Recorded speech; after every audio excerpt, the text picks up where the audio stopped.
बाल्यावस्था में शिक्षा।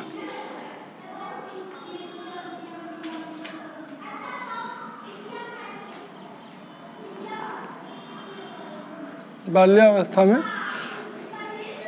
शिक्षा। देखिए, बाल्यावस्था में शिक्षा या शैशवावस्था में शिक्षा या किशोरावस्था में शिक्षा देने के जब हम लोग शुरुआत करते हैं, जब कॉन्सेप्ट बनाते हैं, तो सबसे पहले क्या करते हैं? इतनी जल्दी नहीं है, शारीरिक विकास पर ध्यान देते हैं, क्योंकि अरस्तु ने कहा था ना, स्वस्थ शरीर में स्वस्थ मस्तिष्क का विकास होगा। अगर हम उसके शरीर पर ध्यान देंगे तो वो मजबूत होगा। आप बताएंगे जैसे शारीरिक विकास पे?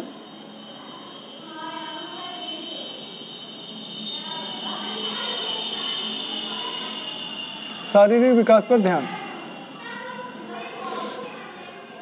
देखिए, हमने आपको बताया था कि इस अवस्था में आकर के बच्चा जो है वो हड्डियां उसके जो होते हैं ना, थोड़ा सा वो रुक जाता है, विकास उसका थोड़ा सा रुक जाता है, अस्थायित्व प्रदान करने लगता है। तो ऐसी अवस्था में उसको पौष्टिक भोजन की बहुत ज़्यादा ज़रूरत होती है, संतुलित आहार की ज़रूरत होती है। आप देखिए, इतने सारे वो आ गए, उसके लिए इंस्ट्रूमेंट आ गए बेचारे के लिए कि वो ये पिलाइए, वो खिलाइए, न्यूरोलॉक्स दीजिए, कंप्लान दीजिए, दुनिया भर का होता है ना। वो सिर्फ इसलिए होता है ना, बादाम खिलाइए उसको, सारा वो ये बादाम खा लेगा तो सब याद हो जाएगा उसको। मार्केटिंग है, बेच रहे हैं, लेकिन आप ध्यान दीजिए कि इस अवस्था में आकर के सबसे पहले, किसी अवस्था में आपसे एजुकेशन पूछा जाए तो सबसे पहले हमारा कॉन्सेप्ट होगा, हम उसके शारीरिक विकास पर ध्यान देंगे, क्योंकि विकास का जो कॉन्सेप्ट है वो सर्वांगीण है, सर्वांगीण विकास का है। सर्वांगीण विकास में क्या? शारीरिक, मानसिक, संवेगात्मक, सामाजिक, आर्थिक, राजनीतिक, जितने जुड़ते हैं, धार्मिक, सबका हम लोग विकास करते हैं। तो शारीरिक विकास पर ध्यान देना। अगला पॉइंट क्या होगा? जब आप शारीरिक और मानसिक विकास पर ध्यान देंगे, ठीक ठाक उसका शारीरिक और मानसिक विकास हो जाएगा, तब क्या होगा? रोचक पाठ्य सामग्री।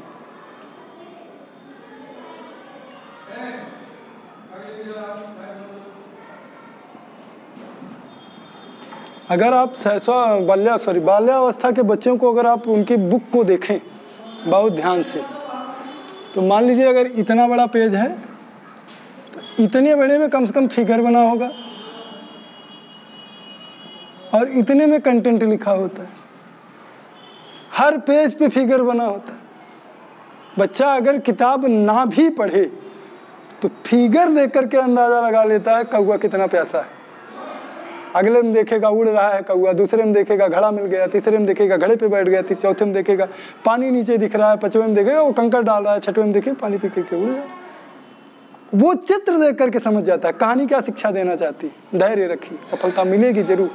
ये सबके लिए हम लोगों ने जो पढ़ा एजुकेशन में उसको व्यवहार में नहीं उतारा, और यही एजुकेशन हमारे लिए इन्फॉर्मेशन बन करके रह गई, क्योंकि शिक्षा का मतलब ये होता है प्राप्त ज्ञान का व्यवहार में प्रयोग करना। अगर आपने शिक्षा का प्राप्त ज्ञान में प्रयोग नहीं किया तो आपके लिए क्या है? इन्फॉर्मेशन है, आपको वो दे दी गई इन्फॉर्मेशन, आप उसका पालन करिए चाहे ना करिए। जैसे आपको एक बड़े बताएं, जैसे हम लोग डीएड किए, बीएड किए, एमएड किए, कुछ भी यहाँ तक पहुँचे, इन एक से लेकर के यहाँ तक पहुँचने की प्रक्रिया में कोई ना कोई कक्षा ऐसी आई होगी जहाँ हम लोगों ने ट्रैफिक रूल्स पढ़ा होगा, ट्रैफिक के नियम। हम गारंटी के साथ कह सकते हैं कि ये बंदा बीए किया है, ट्रैफिक नियम नहीं तोड़ेगा। गारंटी ले सकते हैं इसकी। क्यों? क्योंकि एजुकेशन नहीं था, वो इन्फॉर्मेशन था, और उसका वो व्यवहार में अगर वो हो गया होता, हम मान लेते कि ये अच्छा इंटर किया है, पक्का है, वो नहीं तोड़ेगा, रूल नहीं तोड़ेगा। आधा चालान तो ऐसे ही बच जाता, हम लोग मार्कशीट दिखा के निकाल लेते।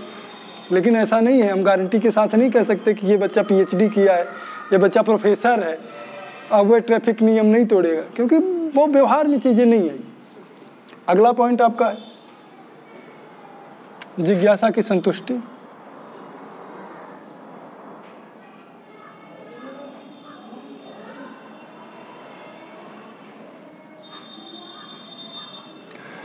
जिज्ञासा की संतुष्टि।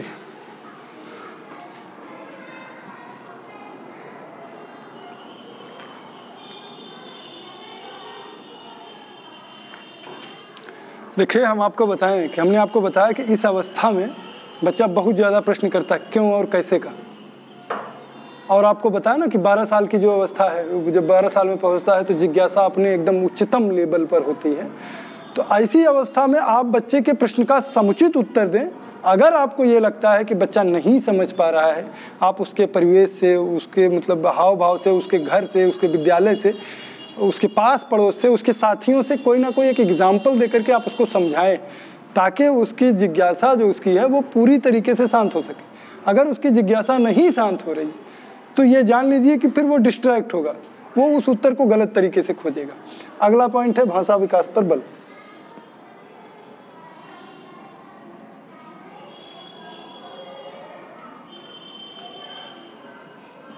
भाषा विकास पर बल।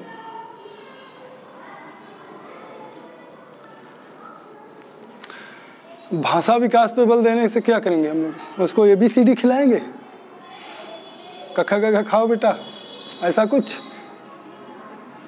उसको कहानी सुनाना, उससे बातचीत करना, वार्तालाप के मैक्सिमम अवसर देना। आप जितना ज़्यादा उससे बात करेंगे, जितना ज़्यादा वो कहानी पढ़ेगा, कविता सुनेगा, लोगों को वो लोगों के संपर्क में आएगा। इस समय तो हमारे पास इन्फॉर्मेशन के ढेर सारे सोर्सेज हैं, टीवी देख रहा है, मोबाइल चला रहा है, तो दुनिया भर का वो जितना ज़्यादा वो इंटरेक्ट होगा, शब्दों से जितना ज़्यादा परिचित होगा, उसका भाषा विकास कैसा होगा? कैसा होगा? उत्तम होगा। अच्छा से कैसे काम चल सकता है, उत्तम होगा। देखिए एक चीज़ और आपको हम बताएं कि जैसे चाहे वो शैशवावस्था का बच्चा हो, बाल्यावस्था का हो, चाहे किशोरावस्था का हो, जो उसकी विशेषता है उसी को प्रमोट किया जाता है एजुकेशन, शिक्षा में। शिक्षा, वो विवेकानंद जी ने बताया ना कि आंतरिक गुणों का बाह्य प्रकटीकरण करना क्या है? शिक्षा है। तो जो उसकी विशेषताएं हैं उसी को आप प्रमोट करिए, शिक्षा अपने आप हो जाएगी। अभी हमने आपको बताया ना कि उसमें समूह की भावना होती, तो ऐसी स्थिति में क्या करना है? समूह प्रवृत्ति की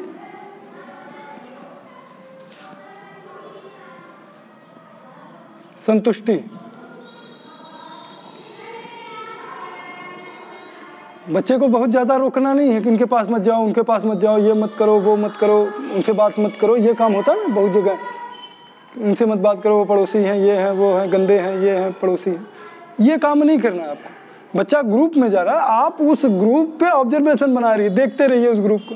लेकिन बच्चा अगर उस ग्रुप में जा रहा है तो आप बहुत ज़्यादा उसको अगर आप रोकना टोकना शुरू करेंगे, दब्बू हो जाएगा।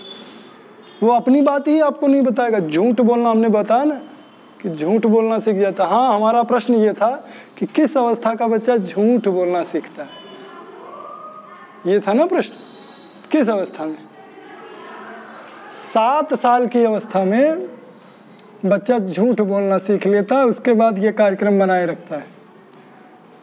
हाँ, और क्या उसके बाद वो अपना यूज करता रहता है टाइम टाइम, लाइफ टाइम चलता रहता है। वो होता है ना, 7 साल में रिचार्ज कराता है, लाइफ टाइम वैलिडिटी देता है, अब कम नहीं होता, बढ़ता ही जाता है। सबका अपना अपना है, अद्भुत है। और झूठ से ज़्यादा खतरनाक तो आधा सच होता है। वो जैसे देखिए द्रोणाचार्य की जान ले लिया, आधा सच उससे ज़्यादा खतरनाक है। बल्कि झूठ बोल दीजिए चलेगा, आधा सच मत बोलिए।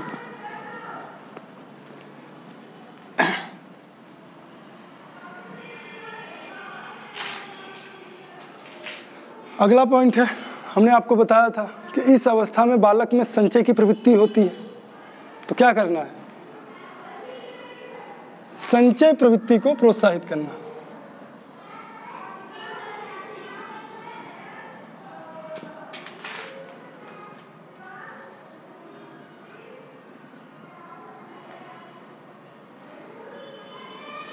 संचय प्रवृत्ति को प्रोत्साहित करना।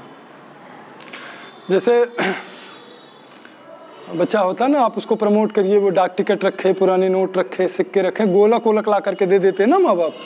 अब उसमें अच्छा एक चीज़ और ध्यान दीजिए कि ये थोड़ा सा गलत हो जाता है। हम संचय जो है बच्चे को सिर्फ पैसे का बताते, साधनों का संचय अगर हमने बता दिया होता तो हमको जल प्रदूषण पढ़ने की ज़रूरत नहीं पड़ती, हमको वायु प्रदूषण पढ़ने की ज़रूरत नहीं पड़ती, मृदा प्रदूषण पढ़ने की ज़रूरत नहीं पड़ती।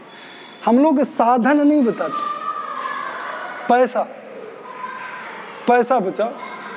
पैसा भी साधन है, माध्यम है, इससे आप जो है वो सेवाओं को होता ना, आप सेवा ले सकते हैं, वस्तु ले सकते हैं। लेकिन सिर्फ पैसा ही नहीं होता, अगर सिर्फ पैसा होता ना तो वो बहुत ढेर सारी दिक्कतें नहीं आती। पैसे ही से कम चल जाता है, भारत सरकार छाप के रख देती, सब लोग पैसा खाओ पैसा खाओ।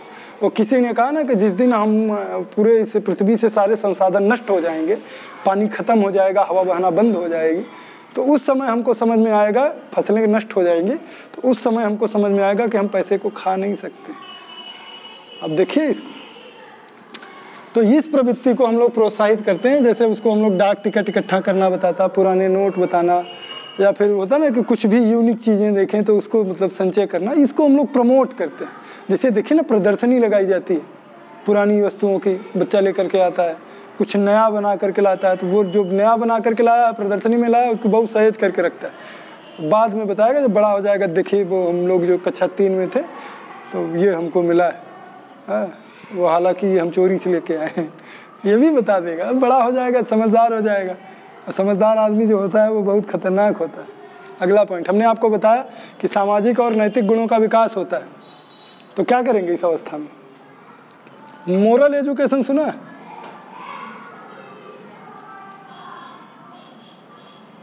एक किताब चलती है नैतिक शिक्षा की, किस क्लास से चलना शुरू होती है? 4 या 5 से या 6 से? क्योंकि ये वो अवस्था होती है कि बच्चों को वो मूल्य के बारे में बताया जाए, प्रेम के बारे में बताया जाए, सद्भावना के बारे में बताया जाए, गुणों के बारे में बताया जाए, सत्य के बारे में बताया जाए, अहिंसा के बारे में बताया जाए, सहानुभूति के बारे में बताया जाए, करुणा के बारे में बताया जाए, ममता के बारे में बताया जाए। ये वो अवस्था होती है कि बच्चा, यहाँ हमने आपको वो संवेग पढ़ाया, वहाँ बताया किस अवस्था में बच्चा संवेदनशील होता है। वो जानता है कि इस अवस्था में वो बहुत, आप देखिए चिड़ियों उड़ियों के लिए पानी वानी रख देता है। अगर उसको कोई बता दे एक बार कि वो चिड़ियों के लिए पानी वानी रख देता है, दुनिया भर का वो होता है ना कि बहुत सेंसिटिव होता है इस अवस्था में। इस अवस्था में बच्चों को हम लोग मोरल एजुकेशन देते हैं, शुरुआत करते हैं इस अवस्था से।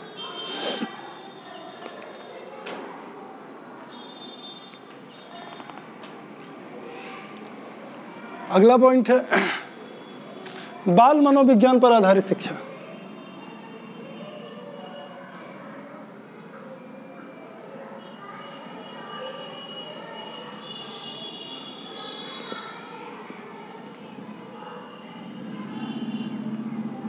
बाल मनोविज्ञान पर आधारित शिक्षा, बाल मनोविज्ञान पर आधारित शिक्षा का आशय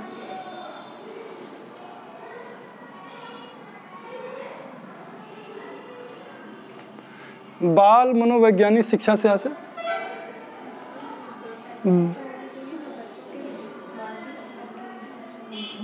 वेरी गुड। बाल मनोविज्ञान से आधारित शिक्षा का मतलब होता है कि बालक के मन के अनुसार शिक्षा। बालक के मन का मतलब होता है कि उसकी रुचि, रुझान, क्षमता, योग्यता, इन सब को ध्यान में रख करके शिक्षा देना। तो ऐसी शिक्षा हो जो बालक के मन के अनुरूप हो। हमने आपको बताया था कि इस अवस्था को खेल की अवस्था कहते हैं। बच्चा खेलना बहुत पसंद करता है। कहा जाता है ना कि इतना खेलिए, खेल अगर रहे आप तो इतना खेलिए कि खेल पढ़ाई बन जाए, और अगर पढ़ रहे हैं तो इतना पढ़िए कि पढ़ाई खेल बन जाए। समझ रहे हैं कि नहीं इस बात को? तो ये जो खेल के द्वारा शिक्षा हम लोग देते हैं, कहने का मतलब है खेल एवं तथा क्रिया द्वारा शिक्षा, खेल तथा क्रिया द्वारा शिक्षा।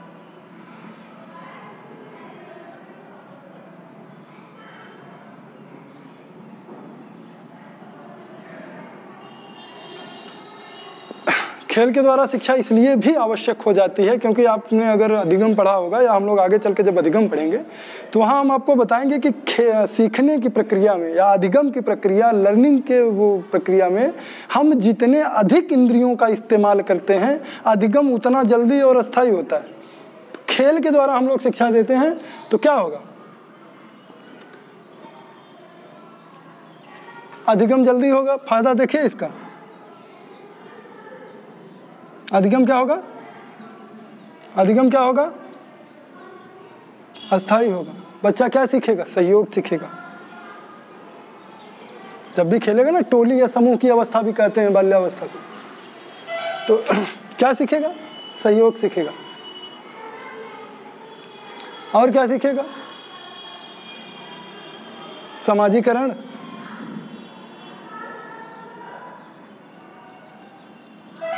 समाजीकरण सिखाने का सबसे अच्छा जरिया क्या है? खेल। याद रखिए कि जब हम लोग जिस टीम में खेलते हैं, समर्पण देखिए हमारा, अगर जुट कर खेल रहे हैं, ईमानदारी से खेल रहे हैं तो जुट करके ईमानदारी से खेल रहे हैं। अब बेईमानी कर रहे हैं, 11 प्लेयर एक साथ बेईमानी कर रहे हैं, 14 रन हुआ तो हुआ, बात खत्म है। भले 10 रन हुआ है, 14 रन पे अटके हैं, पूरी टीम एक साथ बेईमानी करती है। ये क्या है? सहयोग की भावना है। लेकिन हमने आपको बताया ना कि इस अवस्था में नकारात्मक मन का विकास होना शुरू होता है, हावी होना शुरू होता है। इसलिए बच्चा ये थोड़े बहुत कर लेता है, सब लोग करते हैं थोड़ा बहुत, सबका अपना अपना है। अगला पॉइंट जो है आपका वो है रचनात्मक कार्यों की व्यवस्था। हमने आपको सिखाया, बताया था ना कि रचनात्मक कार्यों में रुचि होती है। तो कार्य में रुचि तो है, तो रुचि से क्या होगा? कंटेंट भी तो चाहिए। अगर हमको कुछ बनाना है तो हमें जो है कागज़ चाहिए, कलम चाहिए, गोंद चाहिए, कैंची चाहिए, दुनिया भर का वो इंस्ट्रूमेंट चाहिए ना। तो वो क्या होगा? इस अवस्था में हम लोग व्यवस्था करते हैं, बच्चे को वो चीज़ें ला करके देते हैं, लकड़ी ला दिया, गोंद ला दिया, कागज़ ला दिया, पेन ला दिया। बच्चा जो है बनाना चाह रहा है वो अपना काम शुरू कर सकता है। अगला पॉइंट जो है आपका वो क्या है? सामाजिक गुणों का विकास।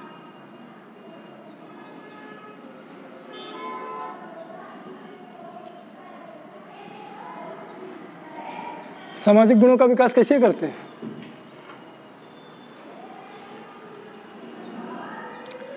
सामाजिक गुणों का विकास कैसे किया जाता है? उसको ले गए समाज में पटक दिया, बेटा चलो तुम्हारा सामाजिक विकास शुरू, ऐसा कुछ नहीं। तब हम उसको प्रमोट करते हैं, वो ऐसे कार्यों से जुड़े जहाँ उसके सामाजिक का विकास हो सके, जैसे खेल, जैसे नाटक, जैसे रंगमंच, कोई प्रतियोगिता, उसको प्रमोट किया जाता है। बच्चा यहाँ जाएगा ऑटोमेटिक सीख लेगा। और आपका सबसे लास्ट पॉइंट है मानसिक विकास पर बल। हालांकि इसको आप पहले बता देना चाहिए था। मानसिक विकास पर बल,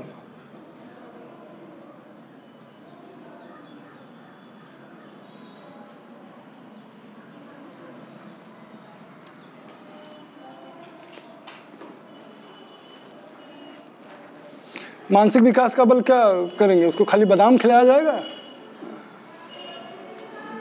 फिर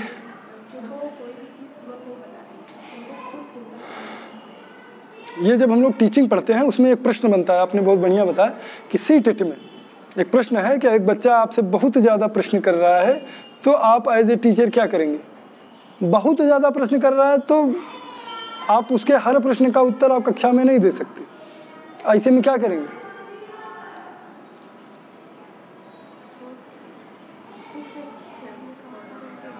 प्रमोट करेंगे कि वो इन प्रश्नों का उत्तर स्वयं से ढूंढे। जैसे उसमें विकल्प होता है ना, बाहर बुला के उत्तर देंगे, कक्षा में दे देंगे, बाद में देंगे, या उसको खुद प्रेरित करेंगे। तो उसको खुद प्रेरित करेंगे कि वो मैक्सिमम प्रश्नों का उत्तर ढूंढे। अगर वो मैक्सिमम प्रश्नों का उत्तर ढूंढेगा वो ढेर सारी चीज़ों को जान पाएगा, है कि नहीं है? तो इस तरीके से बाहर जा कर के उत्तर देने का उसका कोई औचित्य नहीं बनता कि बाहर आकर के हम उत्तर दें। बाहर तो उसको इसी हम लोगों ने छोड़ दिया है, बाहर आकर के वो अधिगम करे। बाहर आकर भी अगर वो पढ़ ही रहा है, किताब नहीं छोड़ रहा है, तो फिर ऐसे एजुकेशन का कोई मतलब नहीं। वो किताब से बाहर निकलिए। वो एनसीएफ 2005 पढ़ेंगे ना, उसमें लिखा है कि वो विद्यालयी शिक्षा को बाह्य जीवन से जोड़ना। वो होता है ना, किसी ने कहा कि वो सिखाया जो सबब जिंदगी ने किताब के पन्नों में कहीं मिला नहीं। जिंदगी की पाठशाला दूसरे ढंग से चलती, कक्षा की पाठशाला दूसरे ढंग से चलती। कक्षा में क्या है, आपको करिकुलम दे दिया गया, पढ़ा दिया गया, ठीक, उसके बाद आपका एग्ज़ाम होगा। आप समाज में आते हैं तो क्या होता है, पहले एग्ज़ाम होता है, बाद में पढ़ाया जाता है, सब उल्टा पुल्टा चलना शुरू हो जाता है।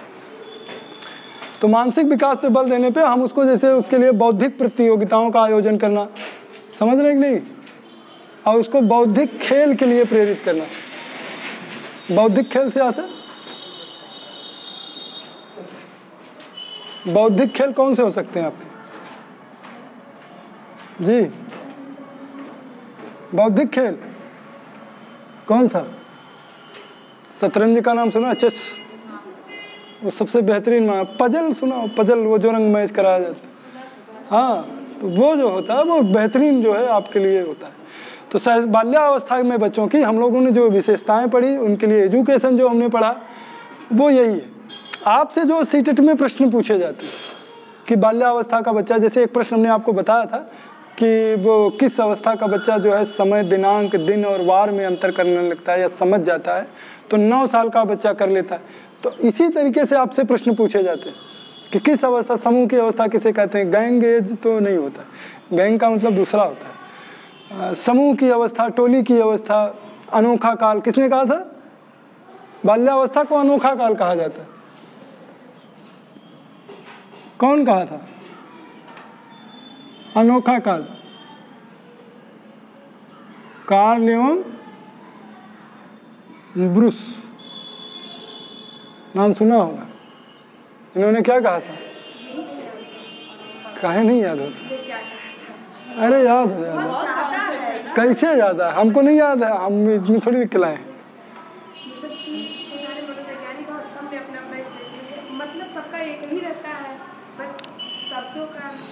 वही शब्द सीखने। तो ये जो है आपका बाल्यावस्था, बाल्यावस्था में शिक्षा, इसको हम लोगों ने पढ़ा। अगली बार हमारी आपकी मुलाकात होती है तो हम लोग किशोरावस्था पढ़ेंगे। ठीक, धन्यवाद।